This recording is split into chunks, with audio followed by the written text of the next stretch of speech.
Hello everyone. What are you doing? Worrying about your child's future? तर काळजी नका करू. फक्त मुक्ताई कॉन्व्हेंटला संपर्क साधा.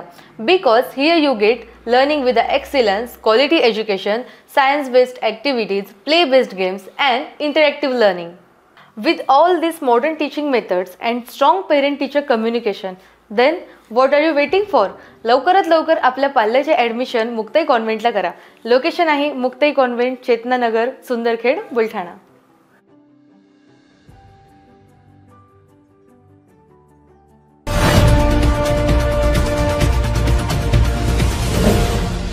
सिटी न्यूज वसा जनसेवेचा. जागतिक पर्यावरणाचा समतोल राखण्यासाठी प्लास्टिक प्रदूषण टाळण्यासाठी प्लास्टिकच्या पिशव्या नष्ट करा. जागतिक पर्यावरण दिन 2025 निमित्त महाराष्ट्र प्रदूषण मंडळ व झेप मल्टीपर्पज फाउंडेशन डोणगाव यांच्या संयुक्त विद्यमाने जनजागृती कार्यक्रम आयोजित करण्यात आला होता. डोणगाव ग्रामपंचायत येथे 30 मे रोजी जागतिक पर्यावरण दिन साजरा करण्यात आला. कार्यक्रम अध्यक्षस्थानी सरपंच शिवचरण आखाडे हे होते. तसेच सर्वप्रथम शिवचरण आखाडे यांनी महात्मा बसवेश्वर यांच्या प्रतिमेस पुष्पहार अर्पण करून कार्यक्रमाची सुरुवात केली. त्यानंतर झेप फाउंडेशन अध्यक्ष विजय पळसकर यांनी शिवचरण आखाडे, सरपंच व ग्रामविकास अधिकारी दीपक तांबारे यांचे पुष्पगुच्छ देऊन स्वागत केले. नंतर विजय पळसकर यांनी प्लास्टिक निर्मूलनाचे महत्त्व या विषयावर आपले विचार व्यक्त केले.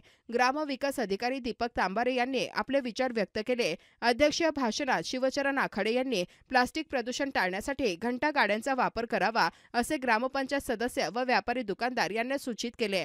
कार्यक्रमाला सरपंच शिवचरण आखाडे व ग्रामविकास अधिकारी दीपक तांबारे, प्रकाश बाजड, संजू जमदाडे, सुनंदा काळे, नंदा लांभाडे, जुबेर खा तसेच कर्मचारी वर्गामध्ये श्याम खोटे, गणेश घोगल, प्रदीप परमाळे, रमेश वाघटकर, सचिन परहाडे, पत्रकारमध्ये सचिन गाभणेसर, जलील पठाण, जैतुल आबेदीन, सुभाष आढाव यांनी वार्तांकन केले.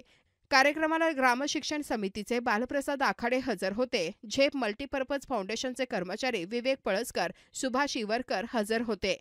कार्यक्रमाचे आयोजन अध्यक्ष विजय पळसकर, झेप मल्टीपर्पज फाउंडेशन डोणगाव यांनी केले. सूत्रसंचालन सचिन गाभाणेसर यांनी केले. कार्यक्रमाचे आभार प्रदर्शन झेप फाउंडेशन कर्मचारी विवेक पळसकर यांनी केले. कार्यक्रमाला सर्व क्षेत्रातील असंख्य मंडळी हजर होती.